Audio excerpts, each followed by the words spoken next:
ladies and gentlemen. My great pleasure and honor to welcome you to our new and latest Next Pharma Summit webinar, which is related to medical affairs with a very interesting title, Medical Affairs Insights and Learnings for and After COVID-19. I would really kindly like to welcome all of the panelists. Each of them will introduce themselves. And now I would like to pass the stage to Gabriela, who is once again moderating this very interesting webinar. Gabriela, please, the stage is yours. Thank you so much. Welcome, everyone. Good morning, good afternoon. It's a pleasure to see you all here today. So we have 4 panelists, and we're going to start our panel off by asking each of you to please introduce yourself and then to answer the question, what changes have you seen in medical affairs recently due to COVID-19? And if you just briefly explain your reasoning, that would be wonderful.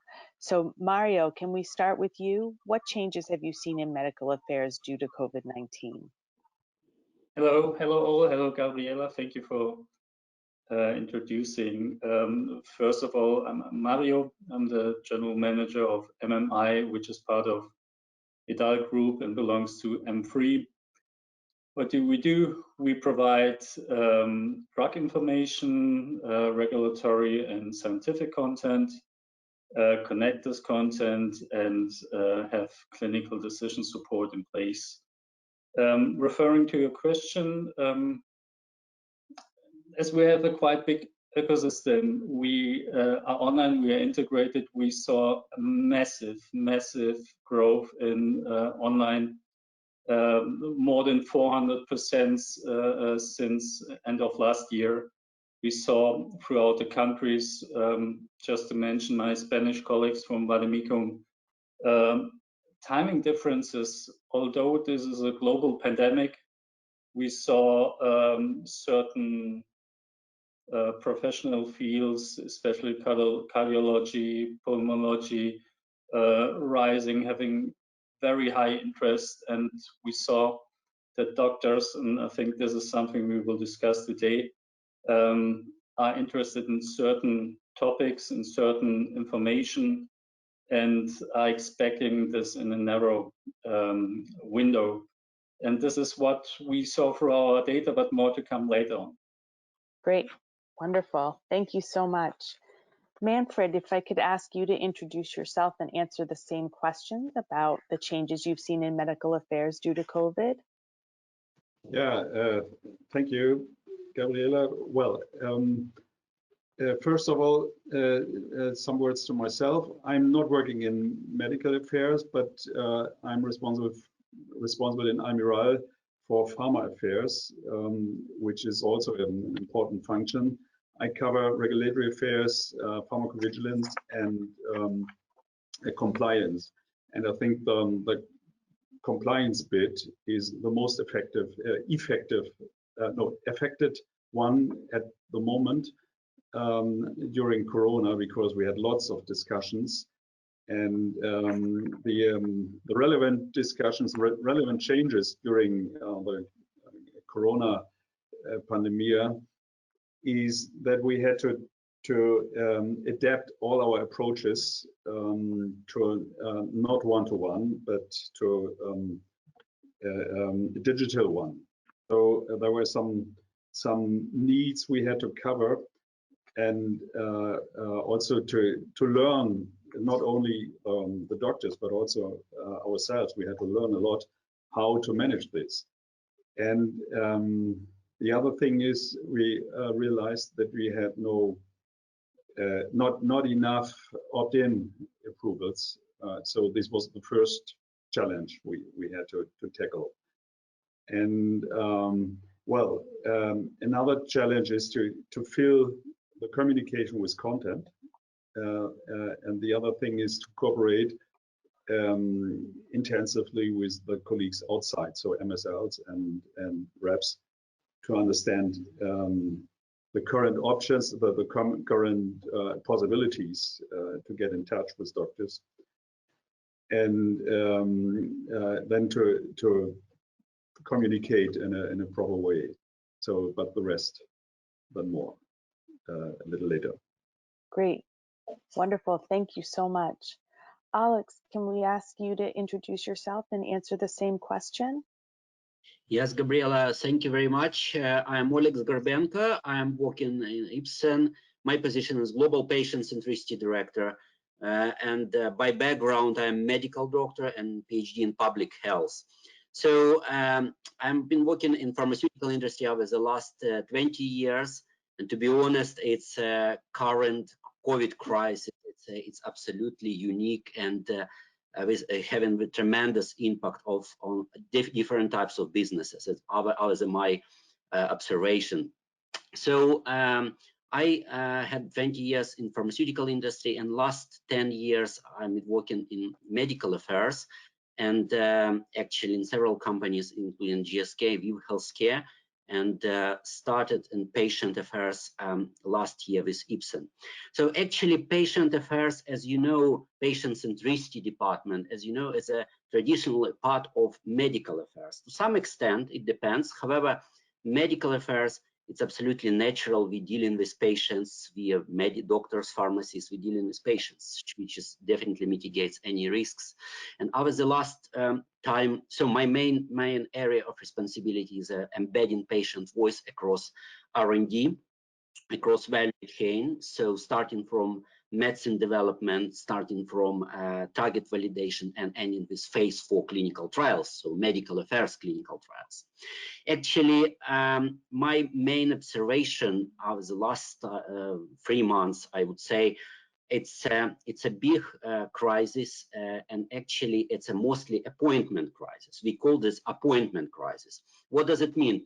It's both appointments, hospital appointments of patients, and R&D appointments, the patient taking part in clinical research activities, in clinical operations. It's a problems with a face-to-face appointment with their investigators, with the principal investigators in real clinical sites.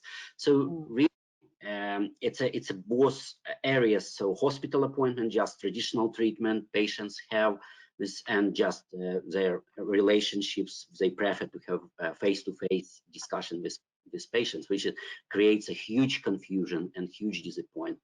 So actually, we're considering several areas, and even now we can see the short-term implications. Even now, of course, we can talk about mid-term and long-term implications. But in the short-term implication, my first impression, it's our medical information department. If you know, it's a part of medical affairs. Firstly, probably reacted on this because actually faced with the problems. It's a much bigger number of medical information requests from patients, not just from HCPs, but from patients. They're asking a lot of questions: how to manage their medical conditions, having appointment crisis, how to schedule meetings, how to arrange telemedicine facilities or something like that, how to continue my clinical trials, big concern taking R&D medicines. So actually, it's a lot of current point we're trying to address at the moment.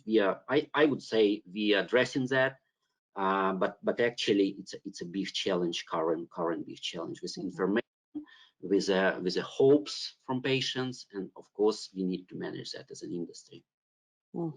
Wonderful. Thank you so much.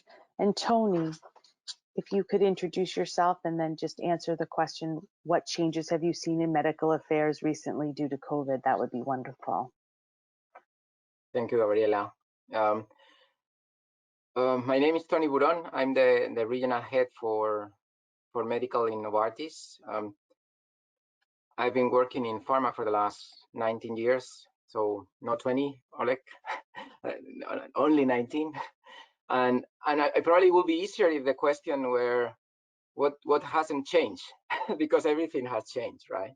It's like when you reboot the system, you don't know what's gonna happen. It was something like that, the feeling that we need to reopen all the windows in your computer. What about trials? What about medical information? What about the frequency of visits? What about so everything changed. But if I had to pick one, I will say, and I think it goes hand by hand, is our internal agility based in a massive empathy with what was going on, right?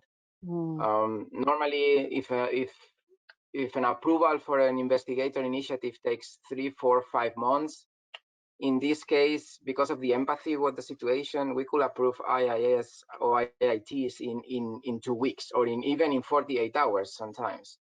And it's this sense that we were needed so critically. It would facilitate the whole conversation everywhere, with legal, with compliance, with everybody. Was okay, we need to solve that, and that was beautiful, because it put us in the box of the problem solvers, not of the problems.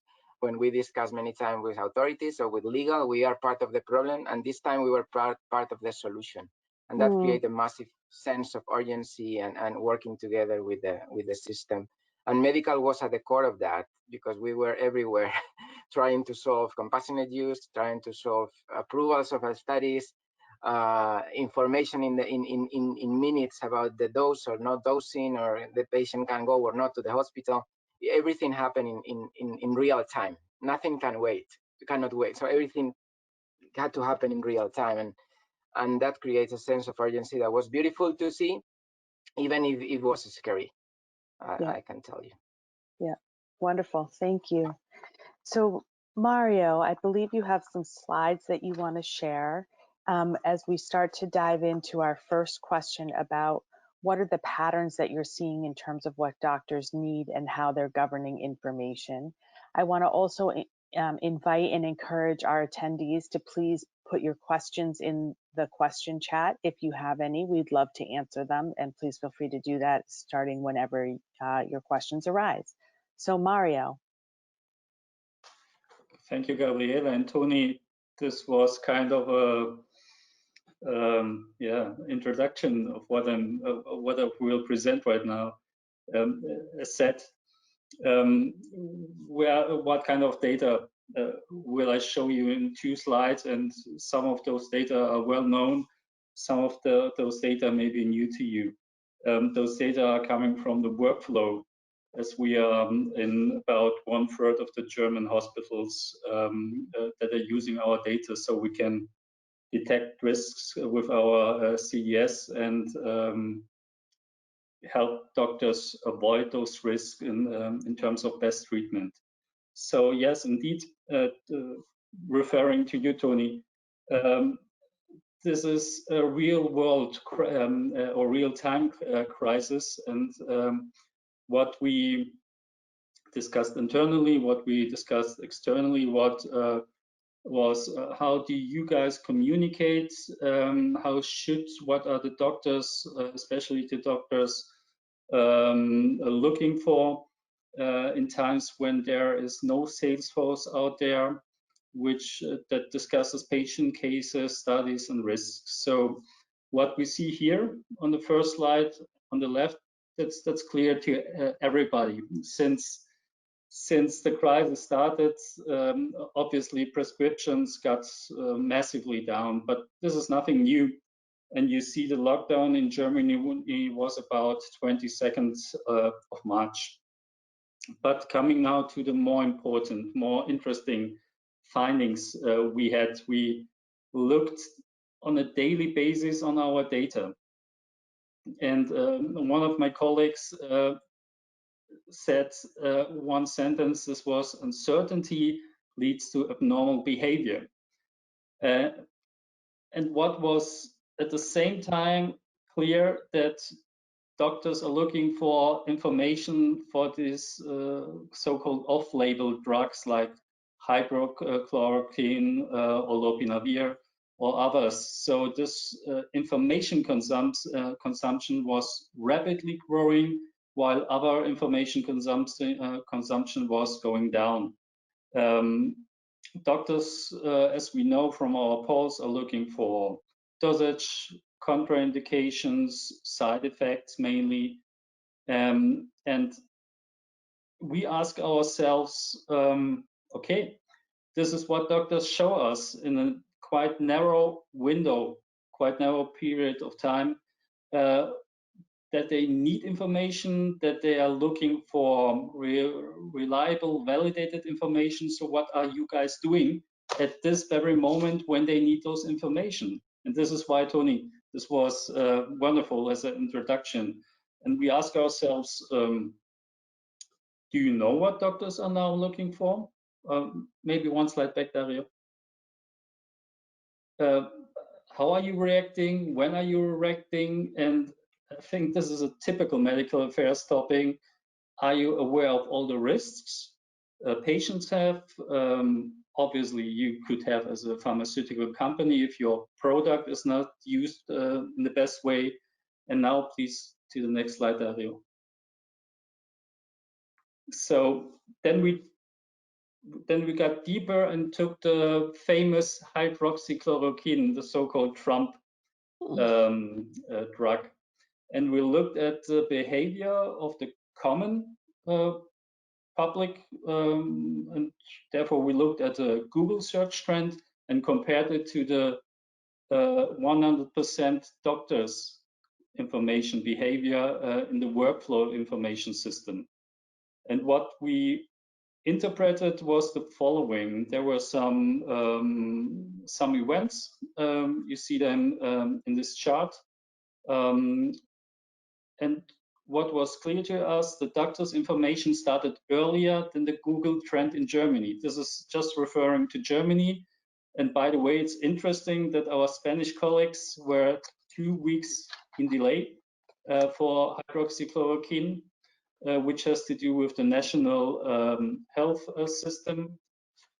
So they were not looking for international studies, but the German doctors looked for it. And you see the red line, which is the consumption behavior in the workflow system. So this is a more narrow period of time doctors look for. So the interest in decision making was parallel to the information consumption. What do I mean with this? Those information resulted in usage, resulted in so-called prescription. So we saw parallel movement, and therefore we interpreted it that those are the necessary information in times when the medical affairs sales force is not in the hospital, when well, let's say it like this, when communication channel starts to reorganize, but you will tell definitely more and more insights than I can tell. So doctors had those short period of time, and we compared it therefore to Google Trends because you see a far longer period of time of information from beginning from week 10, 11, and this is just an extract going to week 22 of 220. And you see, and this was very funny, we laughed about it, the main peak was Trump saying he takes hydroxychloroquine after everybody knew this is not something you should do. So this was the moment when the doctors already took their decision. And this is definitely referring to what Tony said. It's a short period of time, it's real-time information. You need to share it in real time as doctors are looking for information, are trying to avoid risks. And I think this is something, needs to be done in this typical field. You need to assist doctors at the moment they are deciding, at the moment they are need those information. And then we ask ourselves, okay, I don't know, you know better than we, but do you have an agile data strategy? I read about Novartis, Tony, the word unboss. I think this is something you were maybe referring to. This is perfectly agile. This is something that should happen. But on the other hand, I want to bring this discussion, and this is my last comment, maybe to another level. What about not just kind of reacting, but kind of having predictions throughout data knowledge and usage of data? As this is, I think, I suppose we are all the same, have the same conclusion. This is not something that will go away. This is something that will stay. We all know that there are new active ingredients showing up at the horizon, coming into the market. And I think pharma medical affairs strategy should be discussed in terms of agility and in terms of predictive data usage.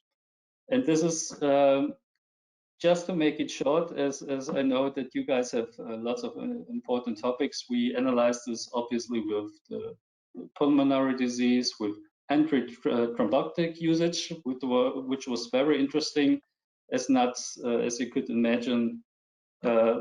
Not each drug went up in terms of information consumption, but just fraxiparin went up. All of the others stayed at the same level. So this was very interesting for us to see, and this is something we need to interpret. But there are lots of patterns and lots of understanding from country to country and from behavior to behavior. But one thing is the same: it's agility. You need to be agile, and you need to be there, maybe even before the doctor needs you. So this is one of our main takeaways to discuss. And you see, we're raising question marks. Maybe you can answer. Marijo, there's a question from the audience about what was the basis for the x-axis. So, excuse me once again. What was the baseline for the x-axis? The baseline was the prescription information on January 2020. So we looked on from the time when everything was quite normal after the COVID-19 happened to us. And there's also a question about whether there's been any spike in suicide during the pandemic. Do you know if your data shows that at all? Suicide? Suicide, where people killed themselves? We are just looking at the behavior of the doctors in clinics. The physicians. So okay. No information about this. Great. Okay. Thank you maybe so much. Alex can. Yeah, we'll ask him. Probably one comment, not about suicide, because it's very high rate of accident, but actually we had some data. It's absolutely available data about much higher level of anxiety and depression among patients. And actually, approximately, I remember more than half patients with a appointment crisis had just suffer from different grades of anxiety and depression. Thank you for that. So, want to pick up a little bit, Marijo, on what you were saying about an increase in online activity, and Manfred, turn to you to talk a little bit about how we stay connected to doctors when we aren't seeing them in person, and when the doctors are really looking for information online as well. And then if you want to also comment about what you see as the mixture of online and in person after COVID. Yeah, thank you. Allow me to just have a comment on suicides. All I can say, because I'm looking also after drug safety, I have not got any impression that there is an increase.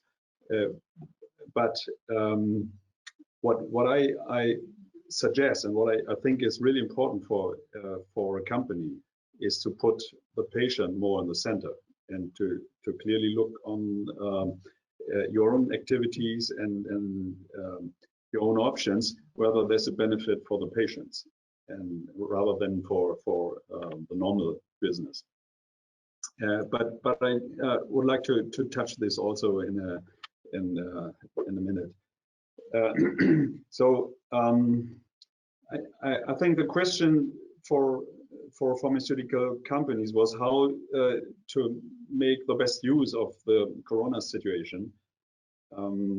It was new for everybody, and it was sudden. It was something you had to tackle immediately, and all the environment has been changed. And on the other hand, there were some new options, like digital openness, for example, which was also a surprise at the moment, but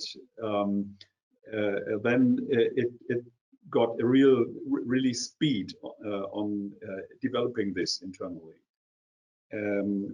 So this is something which refers to the ability of people to deal with that, the openness to make use of it, and the technical equipment. And this is something which, once this was not probably in place, had to be created, realized immediately. Then you need your best practice. That means that how is how are your possibilities? How are your needs and the needs of your customers? And how could you make use of it best in your environment? And most important, and this is, I think, the key learning, the key message we should have. Doctors don't like to be spammed, to get spammed with things, with information. They want to get a clear filter. So I think the most serious approach to get in touch with doctors is to have a content, a meaningful content. And this is something you carefully have to think about. What is your message? What are the needs? What are the questions that the doctors have? And again, what are the what is it? What the patients can benefit with? Well, we also realized that there was at the moment a little that people are reluctant to use new tools and new media, and this was especially something not only in the companies. This was in the hospitals, for example, because they are always short in budget, so they were not well equipped. They had old-fashioned computers and you have to tackle this as well. When it's easy to ask for a digital call, but when there's your partner does not have the necessary equipment, it has no value. Another very important point is when you get in touch with your customers, with your doctors, you need a personal approach, and you need to build trust. When you did not do this in the past, then it's even more important in the situation you have a digital approach. And the other thing is that communication with healthcare professionals is not only about a direct talk. It is about also about contractual things, about sponsorings, about advisory boards, speakers, and so on. And this is something which developed also rapidly. For example, for our contracts, we had to review also the conditions regarding speakers' rights. We want when we do a webinar, something like this, we are also taking videos, and then at the end the question is, who has the rights for videos? You need the right, so you have to install a chapter in each of the contracts and discuss new things and probably new payments and so on. The other thing was when we had to switch to digital events, webinars and so on, based on our original contracts with the event organizations. We had to negotiate also the level of involvement, the level of cost, and how high should our spend on our sponsoring be, because there were no costs anymore for having rents and caterings and all these kind of things, but probably new things. So we also had to find a calculation base how we could give a value to sponsoring. And this is something which was also new to us, and we discussed a lot. What are new aspects? What was possible in a digital communication? For example, to have the chance to have a medical affairs expert who has the chance during the event to answer questions, scientific questions from the auditorium. This has a value, and you can put this into your calculation as well. Or the options to have banners, digital banners, or to have the chance to get opt-ins on a certain level. These are things we had to discuss. We had to find to develop a view on this, and I think this was something which gave us a big push also in our view on the future and how to cope with our customers in the future. So I'm afraid I'm running out of time. I can speak hours and hours, but I'm also happy to stop here at the moment. Great, thank you so much. So you talked, Manfred, about having meaningful content and a personal approach with physicians, and then all of the logistics of translating from an in-person event to a digital event and all of the renegotiations that required. I'm wondering, Alex, as you pick up the conversation, if you can talk a little bit about other ways that medical affairs has to adjust its services, particularly for people who are living with several somatic conditions, oncology, rare diseases, neurodegenerative disorders. So what are the other ways that medical affairs has had to adjust its services?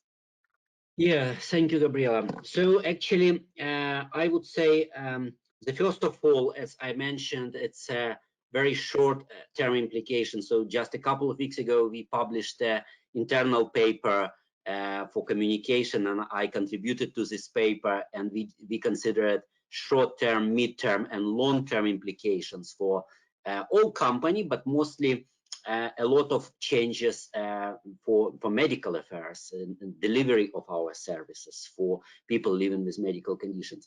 We are a highly specialized company. As I mentioned, we are working on 3 main areas: oncology, neurodegenerative disorders, and rare conditions. As you can see, the specifics of working with people with medical conditions or advocates and communities and patient organizations completely different within 3 therapeutic areas. For rare diseases, it's very tailored approach. It's a for if you're working in even ultra rare medical condition, you should have absolutely different approach than traditional approach for somatic illness and somatic diseases like oncology. So actually, as I mentioned, first of all, it's information and adjusting our approach to provide information. We mentioned about medical information services, and medical information services mostly provided in response to unsolicited requests from patients or from patients and doctors. But as you know, due to regulations, we are very restrictive with regulation. We can only provide prescription information.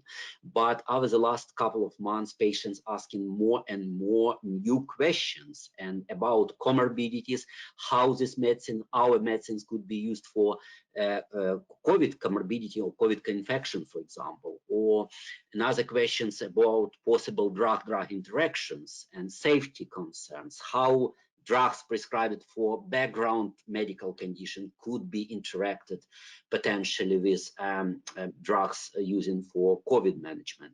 And actually, it's we are facing with a lack of data. At the moment, we can't expedite any clinical trials. We know a lot of clinical trials taking place, especially a lot of questions about vaccines, about prevention, and we cannot address at the moment having no data or having only limited amount of expert opinions or not controlled clinical trials.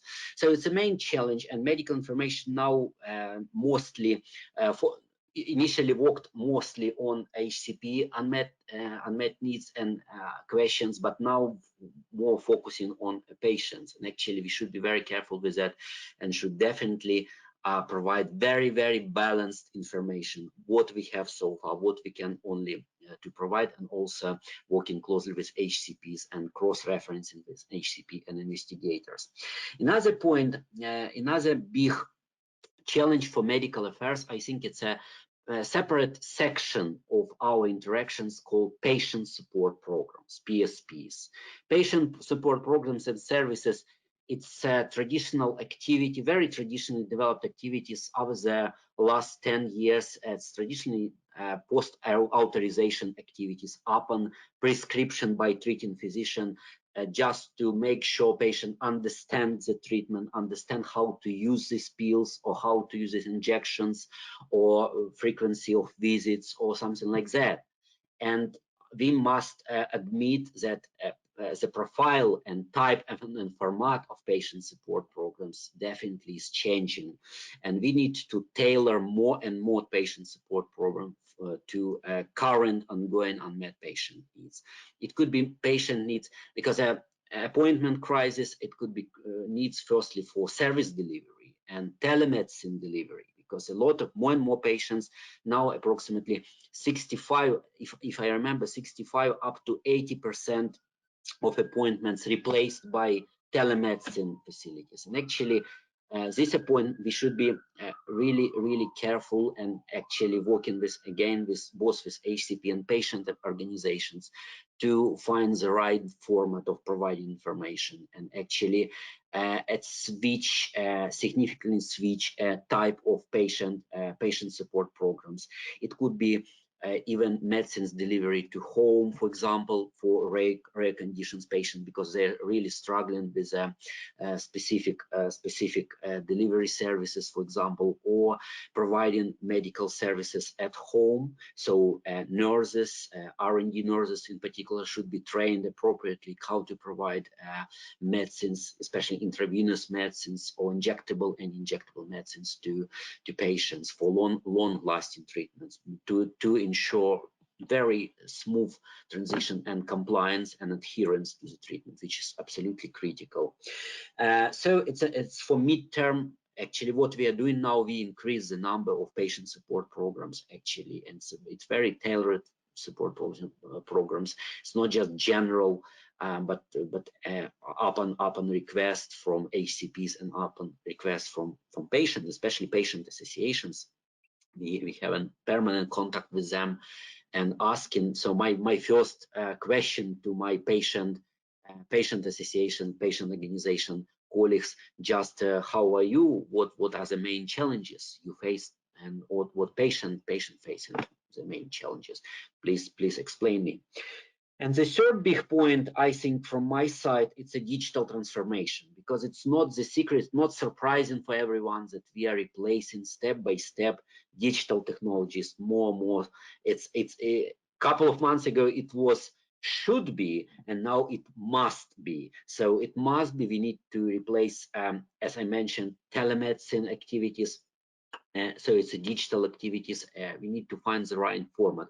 But I would stress on very important point about tailored patient support applications. So we had a huge number of applications and digital applications for patients to increase, for example, adherence or to improve therapeutic compliance. However, now addressing the need to improve patient support programs, we need to address more tailored patient support digital solutions. It could be different applications. We have some examples at the moment in Germany, in some countries. In Italy, for example, it's under development together with digital teams. So medical affairs should work cross-functionally with other with other members of the team. It could be digital team, it could be IT team, it could be external vendors, more opportunities for collaborations in this area. And last but not least, it's specific studies. As far as I know, it's not non-interventional studies now started, and many companies supported that. It's electronic patient-reported outcomes related to current COVID crisis. So we just collecting health-related quality of life data, how it's impacted by current COVID crisis to add to existing medical condition.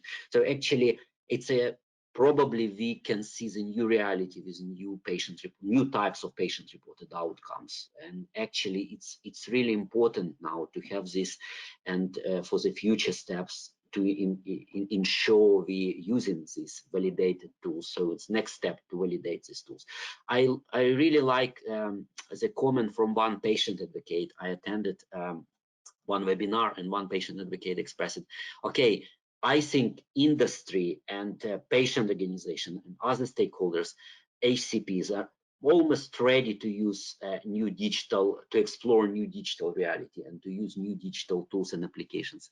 However, the question about validation, if we implement this across R&D, if we implement across medical affairs, we need to make sure regulators will be happy with these tools and digital reality, and it could be validated and robust enough to use as a robust data and evidence generation.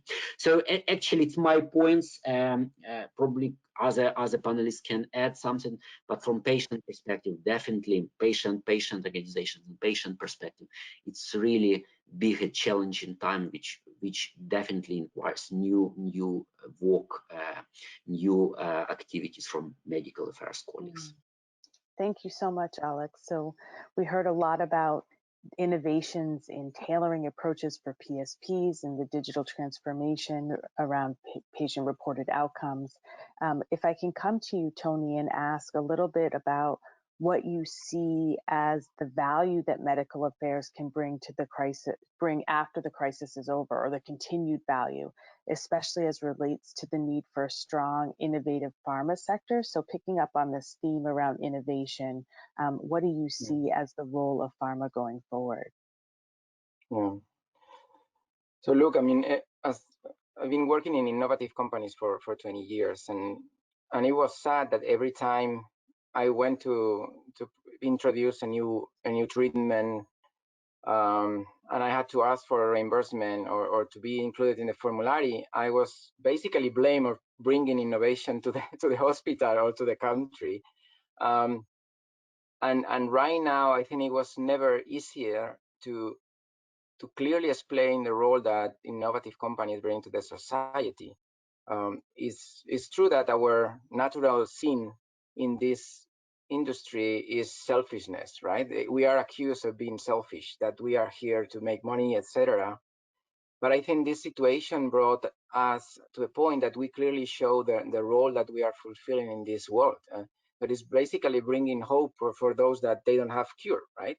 And it was super obvious these last 2 months, the role that pharma can bring to the world, like bringing hope to those that are acutely severe in the hospital, to the whole society, giving hope that eventually there will be a vaccine, giving hope to those that they were at home, locked down without knowing if they can go or not to the hospital to receive the treatment.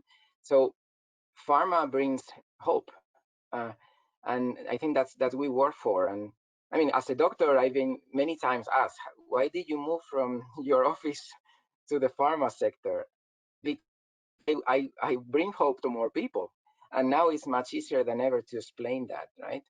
So Manfred said before that the patient centricity, I think in these days, I think we move from patient centricity to society centricity. And even if you were a patient, a severe patient, you were put on hold if there were more patients or more severe patients than you waiting in the box or in the emergency room.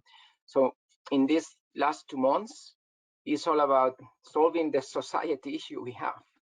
And we need to decide how we are going to solve that as a sector, all right? So one of the things is, of course, accelerating development of new treatment, new solutions. But I think the other important thing is about quality of the information. I mean, information quality in these days that internet is a monster creating fake news, and just to have reliable voices that they say this is right and this is wrong, this is true and this is false, and do it in a continuous basis, not only in real time, but every single day. It's okay we create a webinar once per month, but it's not enough, because the internet create fake news every single hour. So how we as a sector, we are able to respond every hour, because I'm able to respond to my mother-in-law every hour. Every time she calls me, do we have a vaccine or not? I can do it every minute. But as a society, how we respond to 6,000 million people, that they are reading fake news everywhere, and they need to look at us as reliable source of information, right? Probably we cannot make it as a unique company. We need to do this as a sector and in collaboration with public institutions. But if in the past we were blamed that we bias data, I think this is the right time to be sure that we are unbiased and super objective about everything we do, including our own drugs, is when we need to be even more objective and being sure that we are not biasing the information anyway. And that's medical affairs, right? Is to put the patient first, to put the truth first, and being sure that we guarantee that the quality of everything we do is 100%, if not 200%, in these days. Is really sad what we have seen in these days of these studies with hydroxychloroquine, that they were retracted or deleted from the journals because the quality was so poor. We cannot afford that. We cannot afford to have more studies that they were really bad design. We need to be in this wall of noise. We need to be the light and not more noise and more dark. And that's the role of medical affairs, being sure that we are there and we don't put any compromise in the quality of what we do. Our MSLs, our reps, our public affairs, everything needs to be perfect. We cannot afford to be in the wrong side again. Mm-hmm. Tony, there's a question from the audience about if we're solving a societal issue, what is the role of collaboration across companies? So not just the role of collaboration within companies, but if we're really banding together as a sector, how do you see different companies working together? It's a must. Sometimes when we talk about collaboration across companies, it's a kind of nice to have. Yeah, let's collaborate and let's do something cool. In these days, there is no other way. If we need to guarantee that the supplies arrive on time to the patients that are at home, we cannot do just one company at a time creating a home delivery system, or one company at a time having a real-world evidence registry. It will not work. We cannot lose time. And I have seen this in the Pharma Trade Association in these days, getting agreements that it will be impossible 3 months ago, just like getting agreements to do home delivery services together, or co-developing a vaccine together, getting agreements in 48 hours with the government, with a generic company to produce the vaccine in India or to produce the vaccine in China. These kind of agreements today, it's not a nice to have anymore. It's really a must. Great, thank you.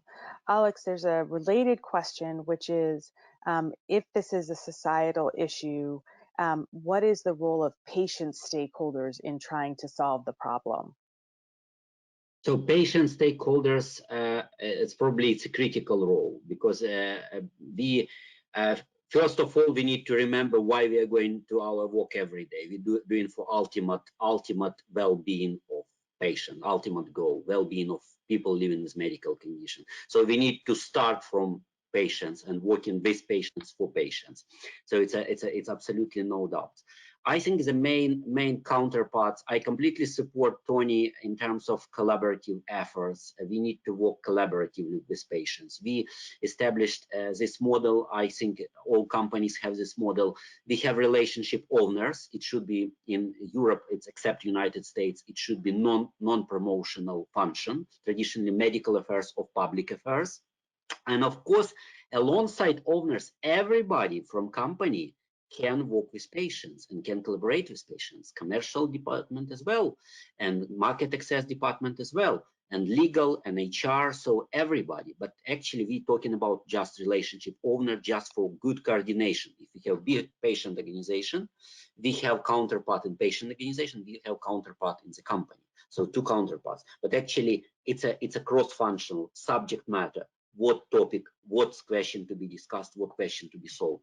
And actually, patient, the main drivers of patient-centric agenda is patient organizations, different types of patient organizations, very well organized in Europe, in the United States, in Canada, Australia, in the United Kingdom. But actually, it's a big, huge area, huge gap in patient community in developing countries, because it's a not comprehensive agenda. It's only, they're talking mostly about policy, advocacy, legislation, empowerment. But actually, if you're talking for R&D, for example, for medicine development, it's still an area for improvement. It's still a gap. So patient advocates, activists should be trained much better and understand the subject, and working, of course, with our scientists and medical affairs. But actually, patient organizations, absolutely, I completely agree. It's societal based approach. We should be based on community-driven agenda, not by HCP-driven agenda. Sometimes the main problem for industry, we have been working very long time with HCPs. HCPs are just moderators of such relationships, but the final end user of any product, any service, is a patient. And patient, we need to remember that every day and work accordingly. Yeah, it goes a little bit, Manfred, to what you were talking about in terms of patient centricity and how do we bring that forward. Yeah, I would like to underline what Oleg says. This is the key, I think also the key learning, that we concentrate on why we are here and what are the needs outside, because this is something which convinces also our partners. It is not so easy for companies to get in touch with patients because we shouldn't know them, we shouldn't know the names and so on. So we have to learn to listen and to listen to the right people. How could we do this? So this is something we can ask the doctors, but they have their own views. They probably do not know all the details. So how to listen, how to get this information. And yes, this is the Companies Association, this is patient support programs. I think this is the right approach to get closer to what we should aim for. Yeah, great. And one question, Marijo, for you, which is, Tony was talking about fake news being generated by the internet all the time, and maybe by his mother-in-law sometimes. And so the question is, how do you help doctors separate what is legitimate information and what is not legitimate information, particularly when it's so much more digitally driven as opposed to I'm sitting down and I'm having a conversation with the face-to-face with the physician? Thoughts about that? Yeah, sure. That's the right question. And that refers to kind of what Tony said and what I tried to show, that it's kind of written everything in Google, or people get it through different channels and coming back to the patients.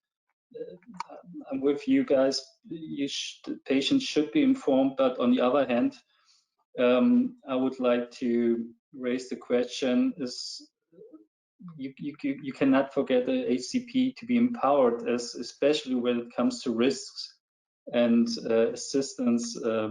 There needs HCP need those kind of information. So what are we doing This is your question, Gabriela. And why are we, to be quite honest, why are we talking to pharmaceutical industry? As it was mentioned before, that this is an industry full of selfishness, which in fact it isn't. This is at least what I learned in the last 1 year more, 20 years since I'm in the business.